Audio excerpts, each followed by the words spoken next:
uh, as always, I forgot to enable my microphone. Um, anyway, good evening, and today I thought we would start with a little bit of a congratulations. It is now the 6th of January 2021, and certain victories have been had within the world, which are, they deserve to be congratulated. So, congratulations. I think that's actually what prompted today's topic, which is on the nature of victories, and I guess, shall we say, on the nature of victories and how to be gracious when we have won. So let's I guess there's no point in being too vague about it. Essentially what I'm talking about is the Democratic victory in the Senate elections in Georgia, which have essentially made it possible for the Democrats to control all three houses, the presidency, the Senate, and the House of Representatives in Washington. And that's great in some respects, because it essentially allows our boy Joe, number 46, to have an easier time doing things that he wants, but also leads us to a little bit of trouble that we have seen under the person he was vice president for, our boy number 44. And the problem is that the new opposition, and really it is now, the Republican Party is now fully in opposition, and therefore they have absolutely no reason to be constructive, no political reason to be constructive, because any failure reflects upon the full the full majority party, right? And so I guess when I'm talking about graciousness and victory, that is kind of where I'm leading with this. That it is fully expected for the opposition party to be completely useless, especially in the sort of heavy partisanship that we see in the modern age. And so the natural response for anyone in government might be to just ignore them, to not work with them, to not even reach out a hand. And that's obviously... Give me one quick second. Let me just look for this place. Where's this place? Yeah, I'll do it. So it becomes quite natural, I guess, for the majority, for the government, to work around this opposition, this complete stonewalling of progress. And likewise for those supporters of the majority to likewise take lightly or ignore or be condescending towards the opposition. And that's something I want to talk about today. And that's... Oops. Yeah, I might have needed a table. And that's what I want to talk about today, because that is, in my view at the very least, the wrong-headed thing to do. Completely disregarding the fact that modern reactionary attitudes might have come about from much earlier, where the progressives were much more, shall we say, militant. Not that they're not militant today, but more militant. Say, let's go back and think about Greenpeace, etc., and even before that. But I think the point I'm laboriously trying to get to is that by being condescending and being ungracious in our victory, we are setting up the opposition, those who are now in opposition, fully in opposition, I might add, we are setting them up and giving them material to further radicalize everybody around them. Right? And I think, actually, let me check my notes for one quick. Oh, by the way, notebooks are amazing, and I think everybody needs to write it in a notebook with a fountain pen, because otherwise you're not really living. I can't even overemphasize how important it is to be writing down your thoughts as opposed to typing them. Shh. Who gave you permission to make noise? Sorry, that was Discord. Notebooks are amazing. I go back to the topic of notebooks and fountain pens, but really, fountain pens are, and notebooks, even regular pens, if you're not cool enough for a fountain pen, just like the simple act of writing really helps us parse our thoughts properly. Because, well, I mean, unless you're the type who has never written a word in your life and picking up a pen makes you sad, in which case, don't talk to me. Just don't type at me, just go away. And actually, now that I think about it, yeah, I'm referring to one particular person that listens to this. Don't respond to that. Oh no, we're gonna go with prestige. Yeah. So where were we? Fountain pens are great. Notebooks. I'm checking my notebook. That's right. I'm checking my notebook, and I'm checking my notebook because I want to talk about the mitigation and why graciousness in victory is important. And it's this idea that we know that those now in full opposition, or let's say they are now fully in opposition, since they know the Republican Party no longer controls any major branch of government except for the Supreme Court, which is tragic. But that's a whole other issue.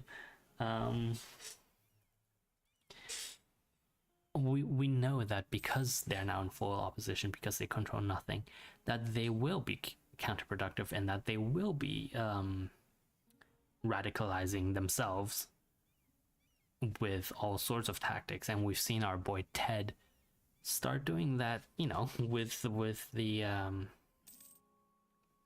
with the questioning of the ballots. That's exactly why we, in this case, we need to be even more gracious than normal. We need to listen, and we need to empathize with those who have lost. And I'm not talking about shall we say, the leadership of the opposition, because they have very firm political reasons to do what they're doing, and therefore the actions will not change. What I am talking about, however, is the average person, the person that is, oh, are you really? Okay, hello. I'm talking about the average person who is, excuse me, who is more likely to listen to, no, that's not strictly true. They're not more likely to listen to reason, but they are more likely to be neighbors with a more progressive type, right? Like, I'm not asking anyone to walk into the middle of the American heartland where guns and Jesus are the two religions. But what I guess what I am saying is that there are still millions of people out there who are neighbors with us, with the progressives, who live in the same communities, who aren't quite so black and white about every issue, and therefore can be radicalized further into full opposition, but also can be like handshaken and not hugged, but made to understand that everyone is a person. And it feels weird for me to say this of America, where this used to be sort of accepted as being a thing, but it is I think reasonable for me to now say that that's not always obvious, and that's tragic. Oh, excuse me, I keep knocking the table today. That's tragic, right? And ooh, 1 second.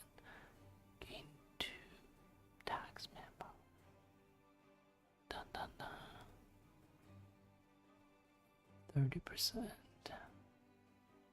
Now we'll do this. And I really like when I was looking through my notes for things I wanted to talk about today, one of the counter examples that came to mind is actually this. It's this idea of this was in middle of November. Let me see, November 13th. I have it here. Of forcing law firms to stop representing our boy 45 and his frivolous lawsuits. And don't get me wrong, I understand why those particular lawsuits are, if they had a chance of winning, at least, why they would be dangerous. But I'm a firm believer still in the American law system and the shall we say, the integrity of the judges, and I think that has proven to be true over the past 2 months. And so the problem then is, if we force by forcing law firms to stop representing someone, that is just as, at least to the other side, that is just as bad, if worse, than anything else that they could do. Because if we remember, one of the fundamental rights is to be represented, and you are taking away someone's right to be represented by doing this, right? And so to me, that is an example of us as progressives being ungracious in victory. We have had, even though it was a narrow victory, even though the victory on November 2nd was narrower than we had hoped, it was nonetheless a victory, and therefore we needed to be more gracious, right? And I think, yeah, this was a few days earlier than the law firm thing. I wrote a little bit about how the progressives celebrating a narrow victory as if it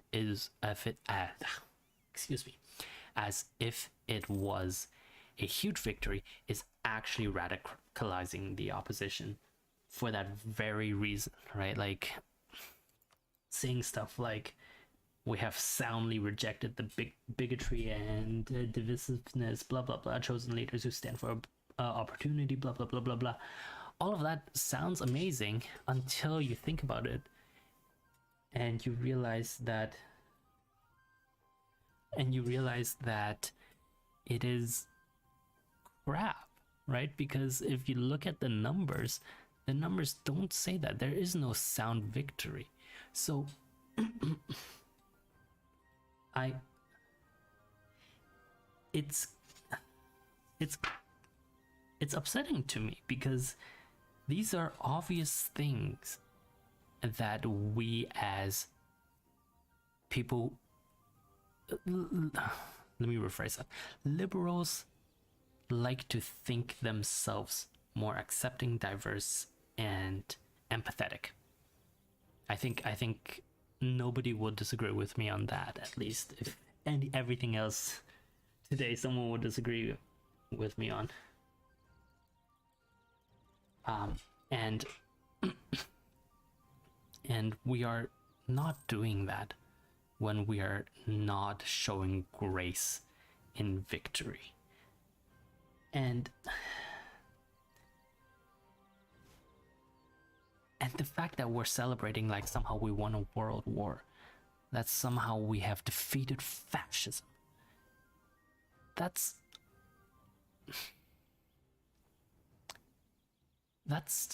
I don't even know how to explain this besides a wary sigh. Like, that is just not true. And I'm waving my arms around like an amazingly silly person for that exact reason, because that is not true. And we're and simply by doing so, we are making it worse, not just for ourselves but for our descendants and for everyone else, because we are giving the other party a reason to dig in and to fight all the harder. That is not, again, that is not to say that my boy Ted wouldn't have done what he's done, right? He has greater ambitions than he has greater ambitions than being a senator, and so there are obviously reasons why they do it. But that, again, we're not targeting these people. We're not targeting people who have become set in there, or who have no chance of changing. But there are people who have a chance of changing, and so we should be actively engaging with them, and helping them sort of not hate us. Does that kind of make sense? Like, oh, I'm at 18 minutes. Okay. Anyway, we'll wrap it up for today. I'm sure I'll have more to say about this, because yeah, I certainly have written more about it. And in conclusion, not to overemphasize this, really, please stop using Google Chrome. Please stop using Chrome. It's a memory hog. It's like Google is trying to do too many things with it. It used to be an amazing piece of software, but then they just kept stuffing it full of crap. And yeah, it's fast-ish, but it also hogs memory like something I've never seen before. If you complain about your computer being slow and use Google Chrome, I'm sorry. It's all on you. Anyway, in conclusion, download Firefox. Also, don't party too hard. This is not a victory. This is the start of hard work. And I don't understand why so many people don't understand that. Is it they think they've won, and then anyway, we'll talk about this later. Have a good evening.